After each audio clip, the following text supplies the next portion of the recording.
Rocco Galati is an Italian-born Canadian lawyer who specializes in cases involving constitutional law and also suspects of terrorism. Galati was born in Calabria, Italy, and his family immigrated to Canada in 1965. He graduated from McGill University in 1984 with a Bachelor of Arts and then graduated from Osgoode Hall Law School in 1987. He's currently pursuing a case against the Canadian government to restore the original intended use of the Bank of Canada as a lender to the government. Rocco Galati, welcome to Coast AM. How are you? Good morning, Richard. I'm a bit tired. It's 1 o'clock. Well, I appreciate your time because this is an important case, and I want our American listeners, Canadian listeners, to understand the importance here. Now, if you could just take a few moments to explain what the Bank of Canada is as it relates, for example, to the Federal Reserve Bank in the United States, the various central banks of Europe. Well, it serves the same function as the other central banks, with a huge difference, though. The Bank of Canada, Canada's the only Western democracy in Europe or North America that has a public central bank. That is, the bank is owned by the public through the Minister of Finance and reports, and it's responsible for reporting to Parliament. The other central banks, such as the Federal Reserve, the Bank of England, the Bank of Italy, and so forth, are private banks. Although they have the aura, and most people think they're public banks, they're not. They're private banks. So insofar as Canada is concerned, our public bank has been drawn into the dictates of private bankers, essentially, who are dictating to our public bank not only interest rate policy, but how it's to function and really turn on its head the reason it was set up in the first place, which was to get us out of depression and to extend low interest and interest-free loans to the governments for human infrastructure projects such as hospitals, education, roads, and other government infrastructure. So at a certain point, the Bank of Canada was established. In fact, it was nationalized by Prime Minister William Lyon Mackenzie King. In 1937, yeah. 1937. So it was to lend, I mentioned this in the preamble, it was to lend money to the various levels of government here, the federal government, the provincial government, the municipal governments, at essentially zero interest. Is that correct? Yes, that's correct, yeah. And it worked for a long time. It worked well.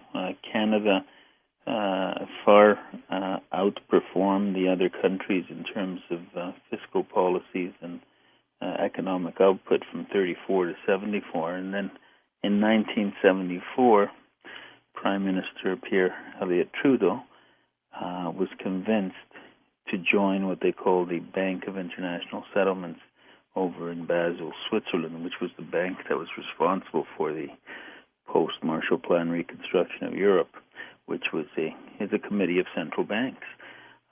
He later indicated that he regretted having made that decision because he didn't really know enough about economics when he made it, because he realized that because Pierre Trudeau was a nationalist, if you recall, who did not want the clutches of foreign ownership in Canada. For instance, he methodically got foreign ownership of Canada economically under 50% from American ownership during his tenure as Prime Minister.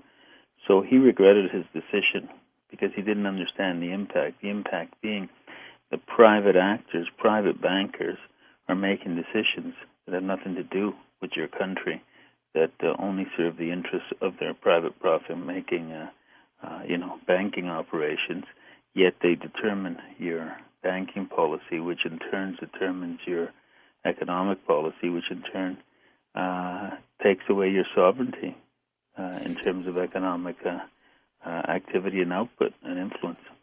So around 1974, instead of the federal government here in Canada, the provincial governments, municipal governments, borrowing interest-free money from the Bank of Canada, which is owned by the people of Canada, we start to borrow from international bankers. You mentioned the Bank of International Settlements, which is essentially the central bank of all central banks. Right. Who owns the International Bank of Settlements?